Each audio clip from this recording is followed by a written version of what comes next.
on this episode of the Modern Matriarch podcast. And we're being swayed by women who haven't even had any children to think differently. We're being swayed by political narratives through emotion because they are using the fringe and the minority of people like me who are actual sexual abuse survivors, or women who have suffered tremendously through their health and they can't carry a healthy pregnancy. They're taking us and using our story to manipulate the masses. I'm Victoria, and you are listening to the Modern Matriarch podcast, a show about living unapologetically as a woman. Here we discuss the quiet things out loud without fear or political correctness. You deserve to feel alive deep in your soul through living authentically and finding deep fulfillment as a woman.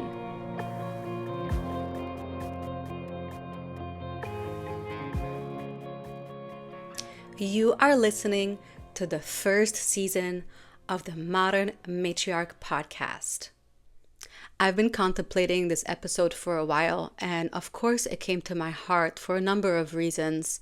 But one of the biggest reasons is because of what's going on today in our political system and the discussions and the primary discussions that's out on the table that really drives policy and really drives the conversation. And above all, it really drives the emotion of our culture today to make certain decisions. And as a new mama, it really hit me when I was listening to all of this in a completely different way than it's ever hit me before. And it's a difficult conversation for me. It's a challenging conversation for so many people. And this is why I want to discuss it here with you, because I believe that challenging conversations, hard conversations, are so important and can make such a profound difference in our life. This is about the topic of abortion. It's hard for me to even say these words right now as a new mama, but there's so much more to the story. And I really want to dive deep into this with you on today's episode.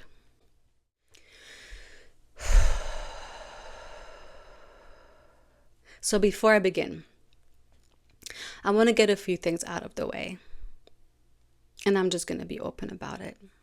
I'm a survivor of horrific sexual abuse as a child. I was abused between ages approximately 9 or 10. It's hard to remember at this point, till I was about 15. And those years were the most difficult years of my childhood, obviously, and adolescence. And it only became more challenging over time. But that's not really the point to go deep into this in this conversation. But I do have to mention that because very often when it comes to the topic of abortion, everyone, and rightfully so in some kind of a way, feels the need to make certain decisions, blanketing all of society and all of our decisions based on victims, based on the minority, and based on empathy for the minority. So I come to you as a sexual abuse survivor, as a child, very traumatic. And I'm sitting here with a very deep perspective as a new mother, but also a perspective of actually being a sexual abuse survivor. So I'm not just talking here on, ideas or thoughts as if I don't understand. I have my own experiences, and this is why I'm coming with kind of a full perspective on the picture from that standpoint. Because so many people consciously want to care and consciously have been told that the decisions that we're making as a society has to do with looking out for victims, and all victims would prefer to have certain laws in place to protect abortion. So that's one thing I want to make very, very clear. And I'll go into it a little bit later, more on this topic. But the other thing I also want to mention here is that until probably about 3 years ago or 4 years ago, I had a completely different perspective on the topic of abortion. I feel that I too have been told a story that made me feel back in those days that the topic of how it's brought to us, of women's rights, really has to do with this subject that importantly. And I too fell for that, hey, women should have those rights. And I heard the narrative and I thought it was right. I related it to my own experience as a sexual abuse survivor and what I would have done or should have done or could have done and all of that. And it made me feel a certain way. And I thought that I was feeling the right way. Is compassion essentially a bit for myself, but also for the topic overall, because I was so clouded by my own experience, what I went through, that in turn it made me blanket what the reality should be. But in the same time, I had a nagging subconscious, you feel that icky feeling, that feeling that just doesn't feel right. I had that in the same time, that this topic of abortion carries a deep darkness. So I kind of understand the perspectives that so many of you may be in today. And I'm not here to come and discuss the laws, come and give you all the solutions, tell you who is right or wrong, which political party is correct on this topic. This is not the point. There's so many podcasts and videos on this subject, and the debate gets so heated, and it's unfortunate why it gets so heated for so many reasons, which we'll talk about in a little bit. But this is not my perspective I'm coming with today, because I don't feel for this topic at all the way I used to feel before. So obviously, as a new mama, looking at my baby, oh my gosh, this is already gonna tear me up and tear me down. And yeah, looking at my baby and at our baby girl that's about 6 months old, and imagining, I can't even say those words, but imagining that I would have had an abortion and she wouldn't be here today, and a huge part of my husband and I, literally our very first creation as a couple out of love, would literally not exist. Or that she could have, if I made that decision, that she could have possibly endured the most painful experience of a very painful death at my hands, at my decision, just destroys me. Because she is still, and she was, when she was in my womb, a helpless child, a helpless living being that completely relies on the adults of her species to protect her. That I would have ended her life is just something I can't even fathom. I cannot even imagine it. Of course, I'm applying my own emotion to this experience because I have a daughter, and the bond between a mother and child in a healthy relationship is the deepest love I've ever experienced in my life. I didn't even know what love is like on this profound level until having her. Of course, that brings the emotion, but that is a very, very real emotion, because this is what this is about, is our helpless children. It's the vulnerable, our babies, who really need our society to protect them. You can argue that this is a religious stand, a political stance.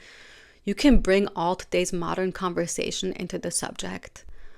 But what we really have to think about, and what I want to inspire today, is a deep soul and spiritual conversation.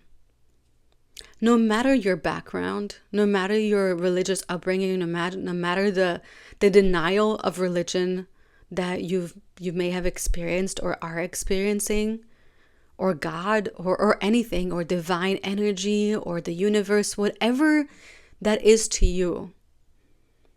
This is what I want to talk about today. Because shouldn't it say a lot as a species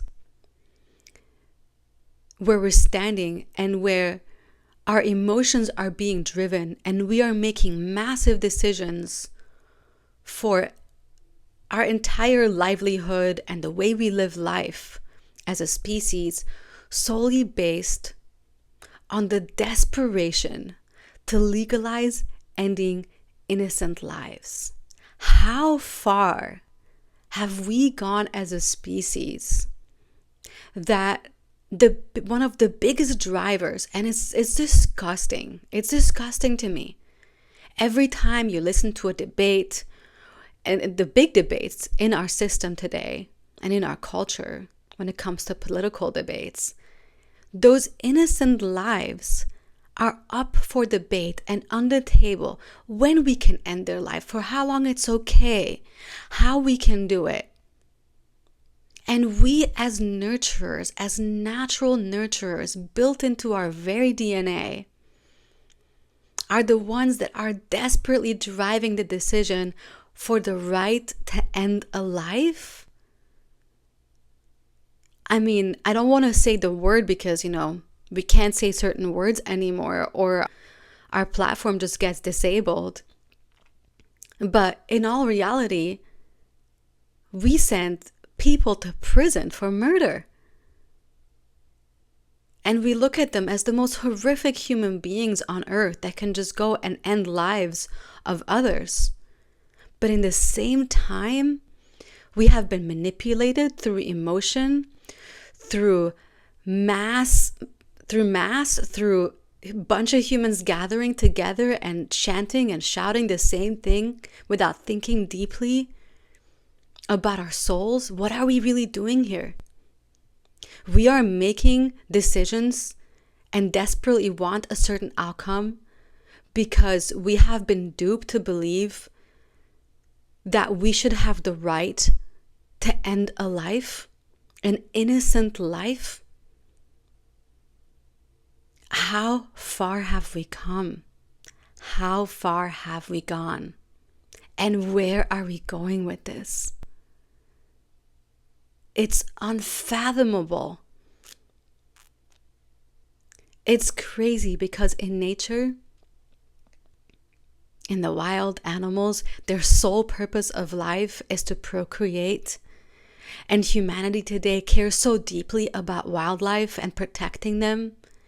And by no chance or by no wildest imagination would we tolerate if we end the lives of baby animals, no matter their stage. Or imagine if we end the life of a pregnant mama in the wild, how horrific society would look at that and how horrible we would consider that being. How have we come to a point where our own species, who we are tasked to protect from a nature standpoint, this is our honor, this is who we should be, is protecting our young, just like animals do. How have we become this way that not only do we dismiss the subject, but it's become, we want to passionately have the right to end lives, millions of them, and making that more and more okay. It's crazy because I just had a look on on the Oregon website when it came to the government site on the subject, and it literally said women have the right to end the life of their babies at any point in pregnancy. It's mind-boggling. When I was around 6 to 7 weeks pregnant with our baby girl, and we went to have our first ultrasound, because I wanted to know if we were having twins, because that would change the decisions that we make and how we're going to have our birth and where we have to be. And twins run in my family for generations.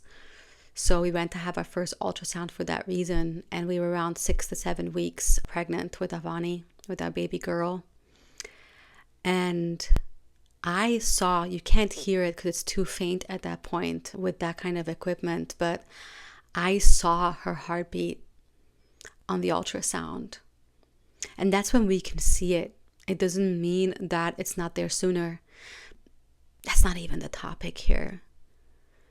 When have we become so morally challenged that we feel like we have the right to make a decision on someone else's life, our own children, the vulnerable that really need our protection? It doesn't make any sense. It doesn't make any sense from a truly moral standpoint. If you sit there and you close your eyes and you block all the noise, all the political debates, all the emotions, saying that, the reason why we want to, make abortion completely okay at any point in pregnancy is because we want to protect victims of sexual abuse, or we want to protect the life of the mother because the pregnancy is bringing danger to her. Take all the propaganda, the political propaganda, and all the things you've been told and all the things that you may relate to, and you pull it out of your mind for a minute. Just set this aside and pretend that you've never heard that. And imagine an innocent life that's tiny and fragile. As a woman especially, think of it as a woman, a little living being that you have the honor to carry and the honor to bring forth life, which you can only understand what this is like and how beautiful and profound and sacred this is once you actually become a mother. And that baby, that living being, relies on you for everything. Everything, every breath, the nutrition, the decisions that you make, the thoughts that you have. And literally ending its life, whether it's stopping its heart, poisoning the amniotic fluid that this baby lives in and breathes in through the umbilical cord, through the placenta, and you're the one that ends a life. What does that make you? Like, how is that okay? Right? Later on in the process of abortion, I'm just going to be honest, because we have to talk about this with honesty. We can't just sit here and pretend like, it's just this clump of cells. Their narrative is getting so old. And any one of us with a conscience and a heart and a soul, anyone that's human, would stop that conversation and say, okay, now we've gone far into the deep end. This is not a clump of cells. This is a human being in its early stages of life. But if you think about abortion, even in the later stages, which is horrifying, the procedure goes as follows. And we need to talk about this if it's later on. A sharp instrument that's kind of like a tweezer gets inserted into the mother through her vagina and up into the baby. And that's the baby alive, still breathing through the mother's placenta, through the umbilical cord, heart still beating, brain developing, senses developing, baby even hearing outside what's going on around it. And with that long metal tweezer, they pull on whatever they can find best to try to pull the baby out of the mother. Grabs onto a little leg, a little fragile arm, head, anything, and just pulls and yanks on the baby without any painkillers, without any care, any thought, to try to pull the baby out and end its life. And very often, when the little limb is grabbed, that little part of the baby's body, that limb gets torn off in the process. So we are taking, as a species, as a society, as a culture, and dismembering and pulling out pieces of living and breathing unborn humans and ending their life in the process with tremendous pain. A little arm gets torn off, a little hand gets torn off, and the next piece, next the leg, next the head, pieces and pieces get pulled out, dismembered, in tremendous pain, and that's how lives are ended. That's just one of the ways. Other ways is poisoning amniotic fluid, putting even mothers in danger throughout the process. But it's absolutely horrific if any adult would do this to someone else or to babies of a different species. We would be appalled. We would not tolerate it, and we would seek justice, and we would want to end it. But then in the same time, we are begging for the right to do this ourselves to millions and millions of babies every year and making it more okay. The reason why this is happening, that's a whole other topic of what's on the back end of these abortions and what happens with these unborn babies.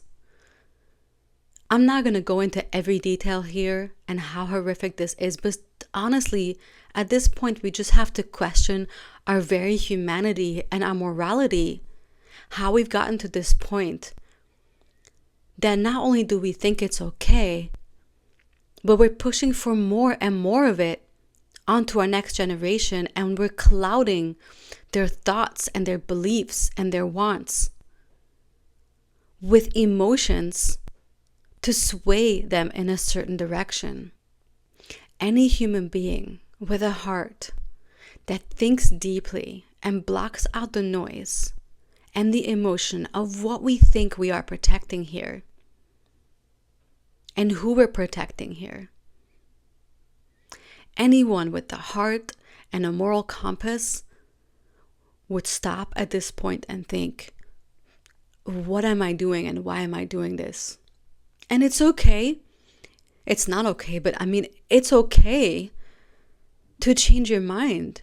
It's okay that you sit back and you think, I have touted this thought and this narrative for a long time. I believe that it was right, but I'm starting to think about this and have a change of heart. Or maybe you've even had an abortion yourself, whatever the circumstance. And now you're sitting there and maybe you're in tears because you're realizing what you've actually done. It's okay to have regrets. It's okay to change your mind. It's okay to not believe the same thing you thought about a minute ago because new information and your heart's been awakened to a different perspective and the reality. That is the reality. It's not unreal that the desperate route and the pushing of abortion is ending millions of lives, of innocent lives that haven't done anything wrong, innocent lives that depend on our adults of our species to protect them, innocent lives that we as mothers should protect. And we're being swayed by women who haven't even had any children to think differently. We're being swayed by political narratives through emotion because they are using the fringe and the minority of people like me who are actual sexual abuse survivors, or women who have suffered tremendously through their health and they can't carry a healthy pregnancy, they're taking us and using our story to manipulate the masses, to incite people to continue ending lives, as if society and the whole culture is helping us and protecting us who are sexual abuse survivors and victims, or mothers who actually cannot carry a healthy pregnancy. I don't want that. I don't want millions of lives to be ended because I suffered sexual abuse. I don't want to make this okay. I don't want to make this common, where abortion is something normal and fun to do. And yes, you have people saying how, women, it's really hard for women to have abortions. It's something that's only done because you really need to. That is so untrue. I've seen enough and plenty of videos on TikTok and different places where women proudly say, if this baby's a boy, I'm going to have an abortion because, F men.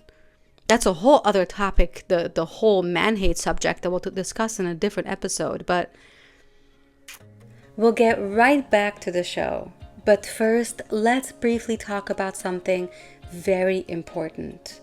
So many women today have no idea about the toxic poisons hidden in our everyday products we use, like laundry detergent, deodorant, makeup, shampoo, conditioner, toothpaste, moisturizers, sunscreen, and so much more. These harmful ingredients negatively affect our health, hormones, and yes, our fertility. Hidden toxins in our everyday use products directly impact our ability to conceive, have a healthy pregnancy, and birth a healthy baby.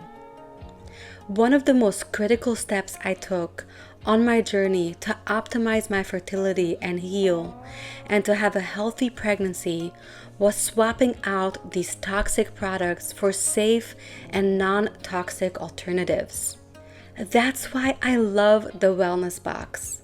I shop from a selection of over 500 truly safe, non-toxic products that I trust for my family, and it gets delivered right to my door. Plus, it's more affordable than shopping at places like Target, Whole Foods, or Walmart. Every product is manufactured in-house right here in the USA by a private company that ensures true quality, safety, and nature-friendly products.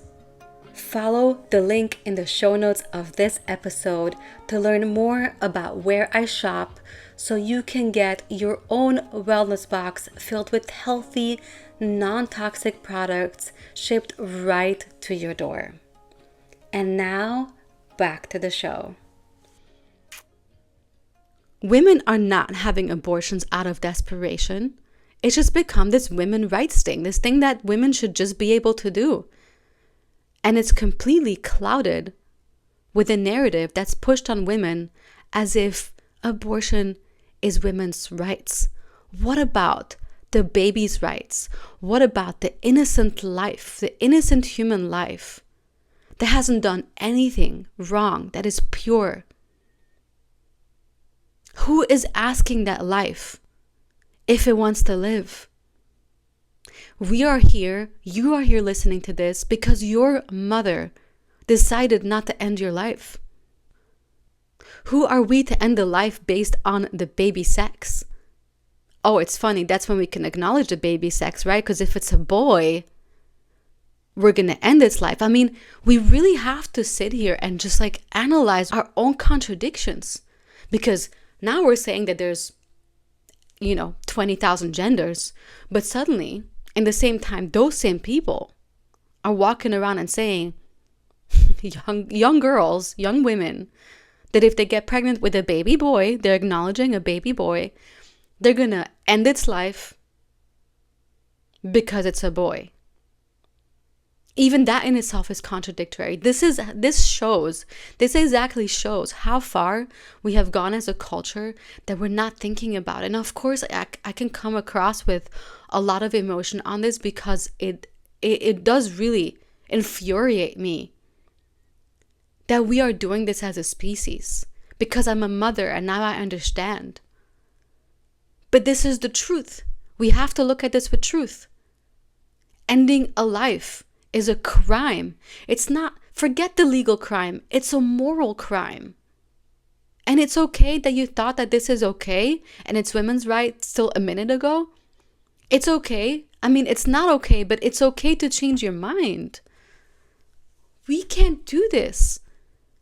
Where is our morality taking us that now ending a life has become something that we desperately seek to legalize and to get a stamp of approval that there's no consequences?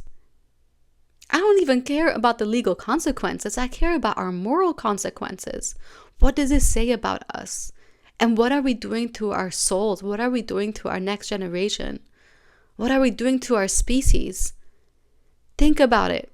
If we legalize ending lives, what is the next thing we're going to do? What is the next thing that's okay? Because we're going down a dark path.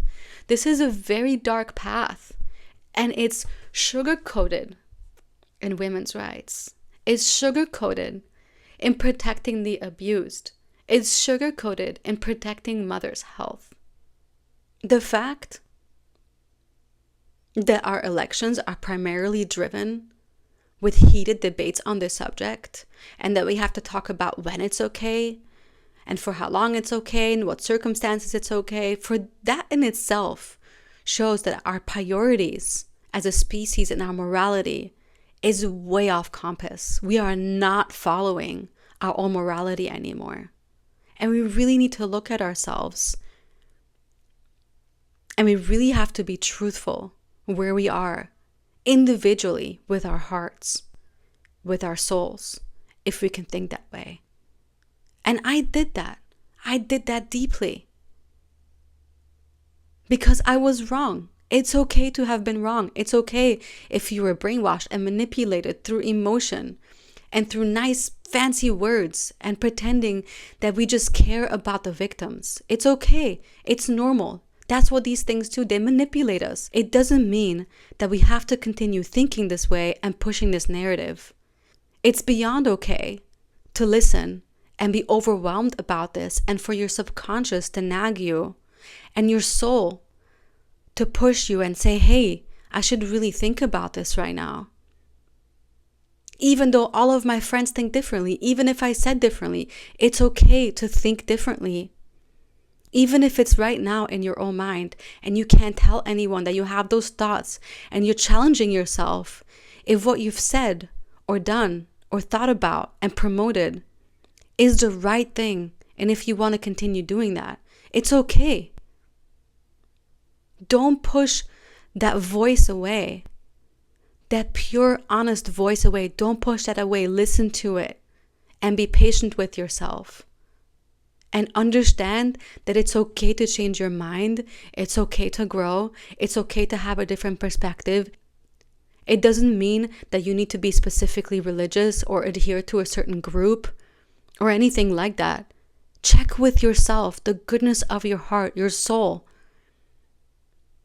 If you really want to push the right and you want to promote ending a life, not just one, but millions of innocent lives in horrific pain, without permission, and without consequence. Is this what we want for ourselves, for our souls, for our species, for our culture? To legalize ending life without a care. So what's the solution here? We want to talk about victims? If you're hard pressed to talk about victims, we could talk about that. That's fine. I'm a victim. Yes, and horrifically, my abuser literally told me that he would never make me pregnant because that would prove to the whole world that he actually abused me sexually. That's just one story. That's why that never happened to me. But you won't believe this, as a little girl, sometimes I wished that he actually made me pregnant so I could show the world what he's done. So you want to bring emotions and victim stories. Every victim story is different. Everyone has a different story, and you can't apply a blanket solution for every victim and every survivor. And you can't take their stories and their lives, their very real experiences, and pretend to care so much that you want to apply this to the greater society and inspire young women to be irresponsible, to end a life like it never even existed and like it's not a crime. Sure, we need a lot more protection for victims. I can tell that from my experience and what I wished I had when I was younger and I was going through that. But that still doesn't push me in any direction to legalize ending millions of lives. Because it's not the victims that are most using these laws. They're not the majority. We're not the majority. The majority are reckless women, and we have to call it what it is, who are living a life without thought, and then they just want to end it. This is the majority of women who are having abortions today. And it's all over social media. Victims have a completely different story. And there are already laws in place and helpful resources to help victims, and there may be not enough of it. These are the things that we should absolutely focus on to help victims, help survivors, prevention through so many different means. And that's another topic of its own. This has nothing to do with abortion. And when it comes to women who can't carry a healthy pregnancy, our bodies are designed most of the time to end pregnancies that are not viable. Most of the time, it's built within us, into us. I had 2 miscarriages myself. The body most of the time knows how to end a pregnancy if it's not going to go the right direction. And for those women who their lives are at stake, there are already laws in place to help women with ending a pregnancy when it endangers literally their life, not some imaginary things. We could focus on that. That's an entire different subject. But to make that as available for all and legalize that, whether it passes or not, whether it's already in existence or not, because it is. If you go to Oregon's website right now, when it comes to abortion, it says you can end a life without any reason throughout its entire pregnancy. If this was focused for victims or mothers' health, it would clearly talk about that, but it doesn't. But whether it's legal or not, that's not the problem. Should it be morally legal in our hearts to do that? Right? What are we doing? We should ask ourselves, our hearts, our souls, should that be legal in our hearts and souls? Do we need someone to legalize this for us? Do we need someone to tell us that it's something we should or should not do? Shouldn't this be with our own souls? That we shouldn't even want to end lives, innocent lives?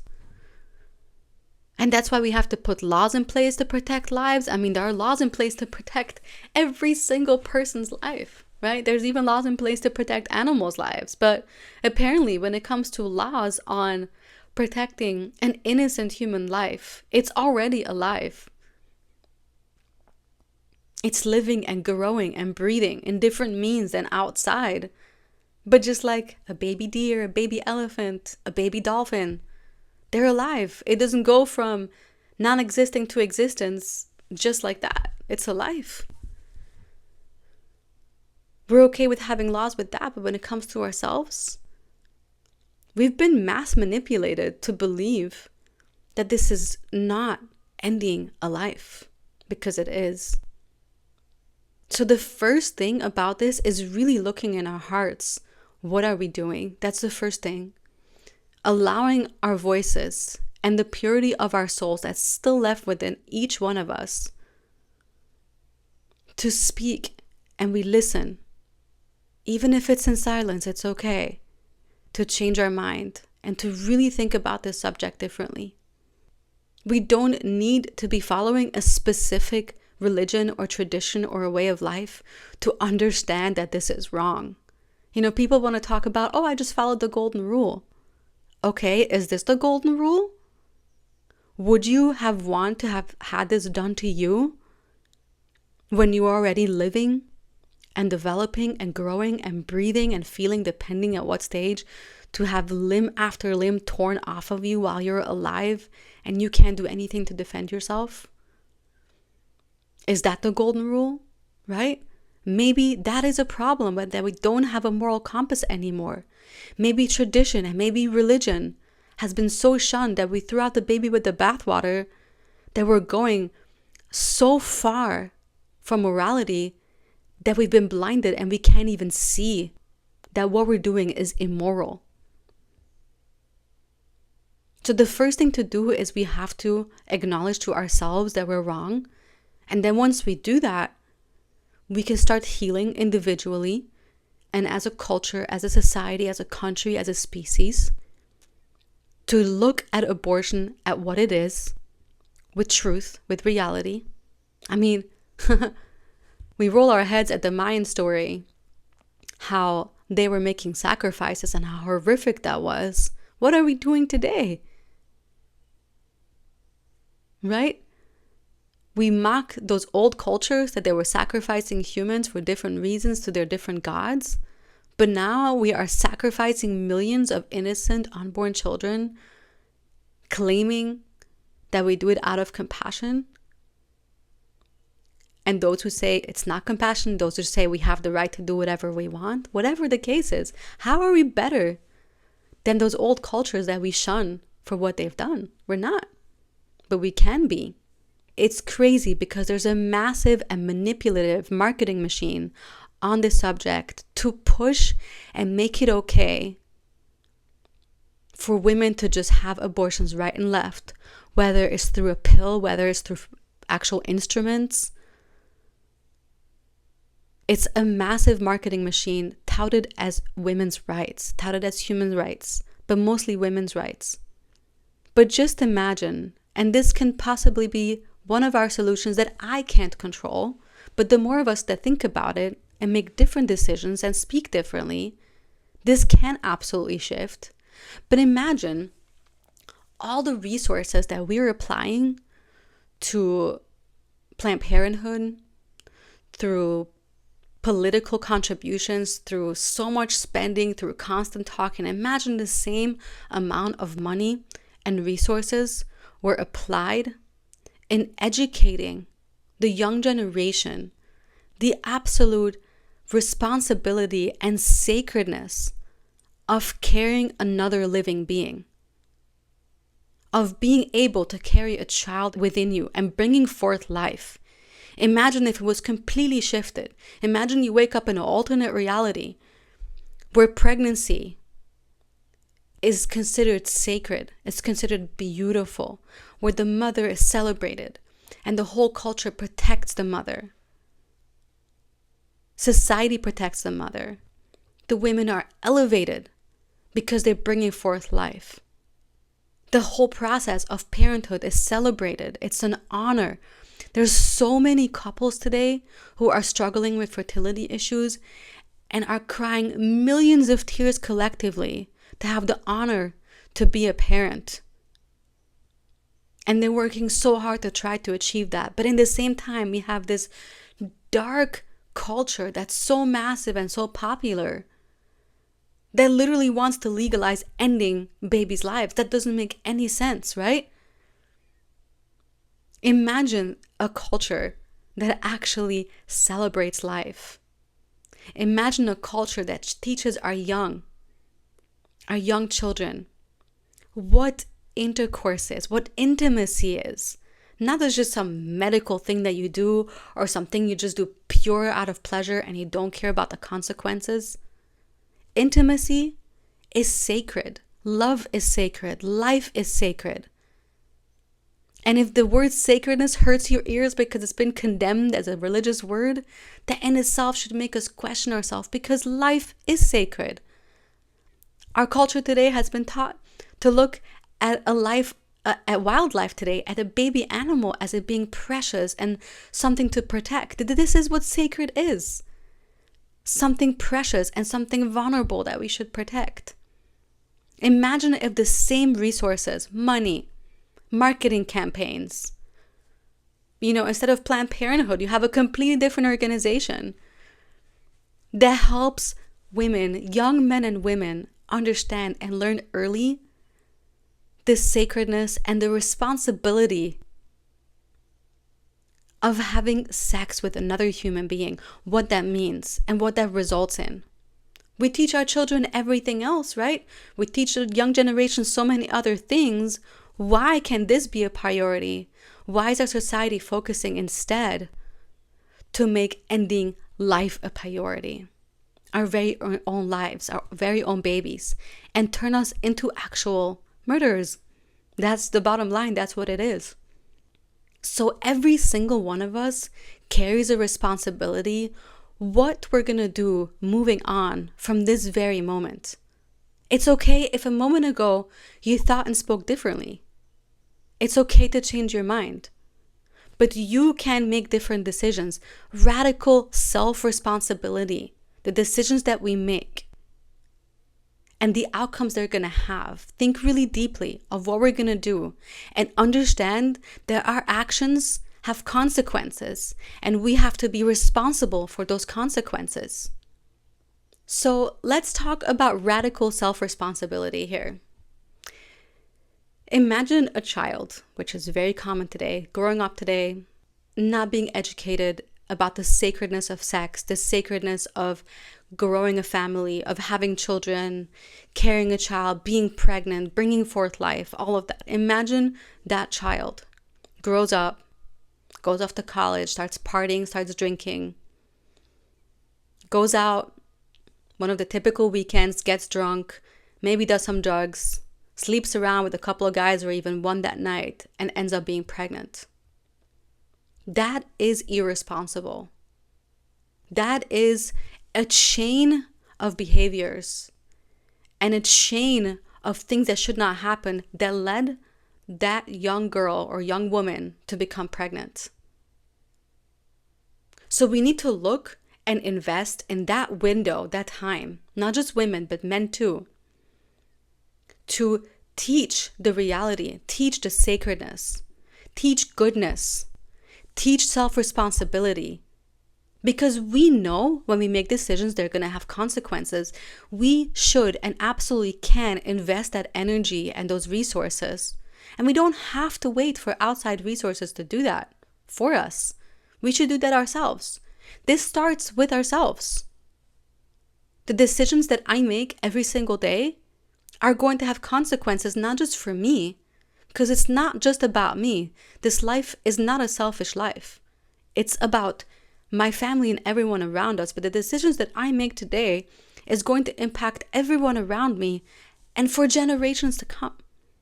So I'm also going to teach my little daughter what that means to have self-dignity, self-respect, how you dress, how you carry yourself, what you inspire, the things that you believe in and the things that you talk about, and the friends that you surround yourself with and the decisions that you make. I used to drink too. Not a lot, but I partied. I did the things that many young women do. And yes, I'll admit, I regret a lot of them. And now I'm so happy that I don't drink anymore. And my life is amazing because I stopped allowing alcohol to control my life. I was never even an alcoholic, but still, alcohol will change your perspective and make you do things that you normally wouldn't do with a clear mind. So yes, we absolutely can change this narrative, but the only way this is possible is if we first admit to ourselves that we have been manipulated and we've had the wrong perspective, and that we can change things, and that we want to change it. That's where we have to begin. We have to look at what we are doing and realizing that we're wrong, realizing that this is immoral, not waiting for the government, organizations, or the outside to make the changes, but make these changes within ourselves, within our hearts, and then teach our young generation. This bleeds into so many topics, right? It could bleed into how we raise our children, the influences that they're getting, the media, social media, all the things that are out there. Yes, and it's not an easy solution where it can just go from one to another, but it's definitely an easy solution within our own hearts that we can look at this and say what this actually is. This is immoral, it's wrong, and no, we should not be using victims and women who are having actual health issues to apply this narrative as if that is the main reason, because it absolutely is not. If you're a survivor of sexual abuse and this topic is close to your heart like it is to mine, I hope that you can look at this from a different perspective and understand that we can't, as survivors, take our experiences and allow ourselves to be emotionally manipulated to think that our stories is the norm for all the babies that are having their lives ended every single day, millions across the world. I hope this inspires you that because you've been a victim yourself of abuse, that you can be compassionate to another innocent living being and protect their life. I find that as a survivor that I'm more compassionate, I'm more caring, and I'm more protective, and I get way more emotional and more upset when it comes to protecting others who are suffering. Especially if the abuser has more power than the victim. Let's focus on that itself. Let's focus on the subject of protecting victims. Let's talk about this in a completely different light. But let's not allow this agenda to manipulate us just because they are using our emotions to do so. For every single one of us that's had some kind of a challenging story, when it comes to pregnancy, when it comes to sexual abuse, when it comes to the entire topic, let's be emotionally healthy. Let's not use our experience and make all of society change for our experience. Let's be compassionate to the true victims here, which are innocent lives, little unborn babies that deserve to live just like we all do. You wouldn't want anyone to end your life. Why would we do this to others? And we have to look at it realistically at what it is. This is what it is, and there's no question about it. And if you think differently, and if you've been taught differently, it's because you've been told a narrative repeatedly over and over again. And yes, marketing works. If somebody tells you long enough that you are a certain thing or something is a certain way, we end up believing it. And it's understandable. But it's completely okay and important to acknowledge that we've been duped into a specific way of thinking that is wrong to our soul, that's wrong to our morality, and wrong to all of society as a whole. And we all individually have the power to change that. Let me wrap up this episode as a mama, and I'm especially speaking to women here. I want you to know that pregnancy and motherhood is the most incredible thing I've ever experienced in my life. And I'm over 40 and I've had a lot of experiences and a rich life full of them. But I was shocked and completely in awe how incredible pregnancy and motherhood is. We've been lied to and manipulated to believe that motherhood shackles us, that motherhood is miserable. Of course, there's so many aspects around that gives you a certain perspective. It's who you surround yourself with and so much more. But motherhood itself and being pregnant and bringing forth life with another human being, with an amazing person that you choose to do so, it's been the most incredible experience in my life, and I simply can't get enough of it. I kept pushing it off to become a mama because I believe the narrative that once I become a mother, life is kind of over and all you deal with is your children. You know, the things they make it look miserable, whether it's on TV and in movies. Most of the time, families and motherhood is projected in a way that it makes you want to think twice if you even want to go down that route. And I did for a while. I kept pushing it off. It's something I'll do later because it's going to be so hard. But as an outside note here, pregnancy is so profound.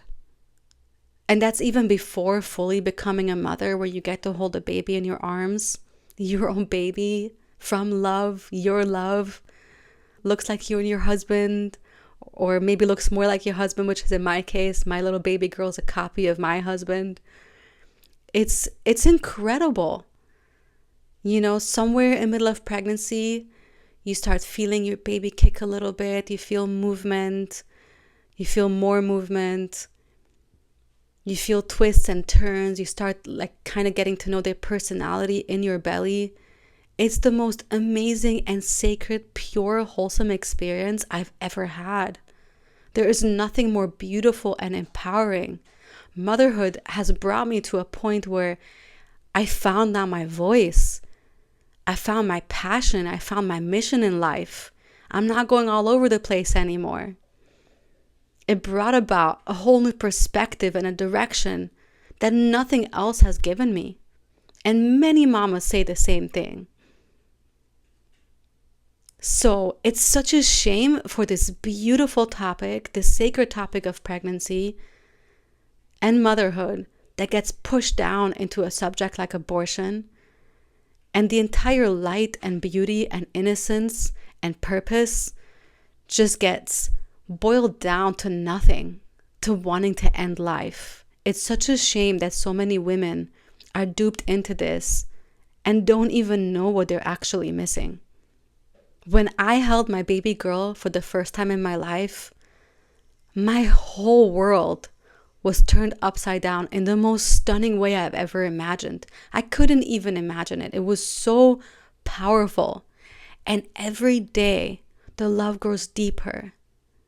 Every time she does something new, a smile, anything she needs from me, it's the most incredible, life-altering experience that brings so much emotion. I've cried in my life from so much suffering that I went through as a child, through my adolescence, when I was going through all the consequences from what I've been through as a child. But never in my life did I think that I would cry so many tears of joy and love, that you can cry from love to this extent, like from motherhood. It really is an honor to be a mother. And it's something every woman who can be a mother would so enjoy and benefit from. It's such a precious gift. It's the most beautiful experience. And it's so natural for us women to be in a nurturing role, that it comes so naturally to want to love and protect our little ones. It's so precious, and it gives us so much direction. And it allows us to live fulfilled with confidence and happiness more than anything else in the world does. That's my perspective after being completely wrong on this subject and so many others. And I'm so glad that I began the journey of deep soul searching so I can change my mind and I can grow and live a life of true fulfillment in service of others. This is what it's all about. It's about serving others. It's about nurturing as women, because that's what we naturally want to do and we cannot get away from it. We need it more than anything else, is to be able to nurture. And this is why this nurture expresses itself in so many odd ways in our society, because we are lacking the natural nurture of motherhood.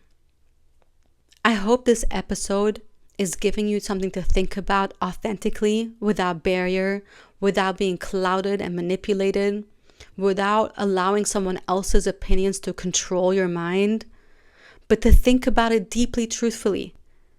Not like, don't listen to me. This is not about me. I don't have something to tell you that I want you to do that will benefit me here. This is not going to benefit me whether you change your mind or not.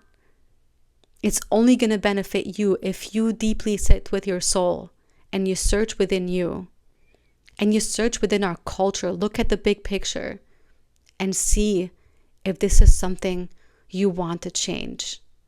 And let me tell you from my own experience, when we acknowledge that we've been wrong to ourselves first, that we've made a mistake, it allows us to actually change our direction of life. And then it allows us to say that we were wrong openly. And there is nothing more freeing than being able to do that, because living authentically, aligned with our moral compass, knowing what's right and wrong, is the most beautiful and free life that we can live. If the reality of this topic of abortion is hitting you as hard to your soul, like it's hitting me, and even beyond, the really sad part, if you live in the United States, I know that for sure, but likely in other countries, depending which state you live in, your taxes or your health insurance contributions are directly supporting the mass murder of millions of babies. It's so horrifying when you know this and you feel that your hands are tied, but they're not. We'll talk about it in a little bit. It's this knowledge, now knowing that even if you now choose to act upon your morality and your conscience and your soul to no longer support ending millions of lives without repercussions and without a care, that your money, your taxes, your income, or your health contributions are still going towards that. As I'm recording this episode, 17 states out of the United States are supporting abortion, the ending in a very cruel way of innocent lives, no matter the reason, and very often without any limit on time, which shouldn't even matter how far the pregnancy is. Our tax dollars are supporting that, and our healthcare contributions. So what does that mean? Medicare is funded by our taxes that we pay. And Medicare in 17 states of the United States perform abortions without a care. Not because the mother's life is in danger, not because of rape or incest and abuse. None of that. Is just straight pretending like this is healthcare and rights for women. And our tax dollars are supporting it, depending the state you live in.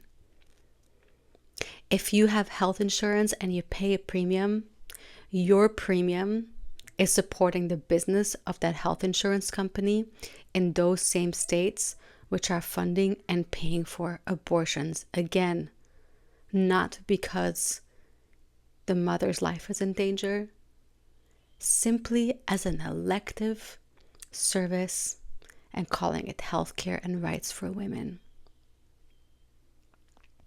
When I learned about that, I was horrified, absolutely horrified. So I want to kind of go on a tangent here really quickly and just spin off on this topic, because that's not something that I was willing to support anymore in any kind of way. I know it's hard, but you can choose where you live and what your taxes are funding. That's just one of the horrific things that our taxes are funding, and most people don't even know. And the other thing we can do, the healthcare system is broken anyways in this country. It's extremely expensive and often doesn't provide you what you need for you and your family anyways. You can research a solution, an alternative to the typical paid for healthcare, sick care coverage in the marketplace, and that is called health share. There are health shares, and they're often, a lot of them are religious, and many of them don't support or allow abortions through funding through them. Even if you're a member, it's kind of like a co-op for healthcare, if you will. You pay a certain fee depending on your family and your needs, and then you can get specific needs when you need them. And a lot of them are faith-based and therefore don't pay for abortion. So you can do your own research on health shares. They're kind of like a co-op, and they're a lot more affordable than regular insurance anyways, and they provide all kinds of different solutions, and they don't support abortion and give you way better health services for you and your family. There's so many different kinds, but I highly recommend it, and this is what I am doing. This is what we are doing for our family, and there is no way in the world, with the knowledge that I have, that I would support taking lives of millions of innocent babies and innocent lives in our country or anywhere in the world. So whatever comes more to light and how I am indirectly supporting this mass genocide of innocent victims, I will do my best to no longer be part of it. But the other really big thing we can do is obviously speaking out. I just wanted to share this part with you so you are aware. If you feel as disgusted and you have a change of heart the way I do, or if you already have this perspective, many of us don't know the things that we are supporting without our knowledge. So I wanted to bring this to light. Do you want to take this show on the go with you?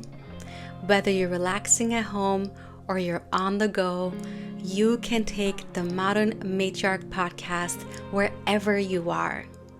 Find us on all major platforms like Apple Podcasts, Google Podcasts, Spotify, and anywhere else. Just search for Modern Matriarch and join us anytime and anywhere.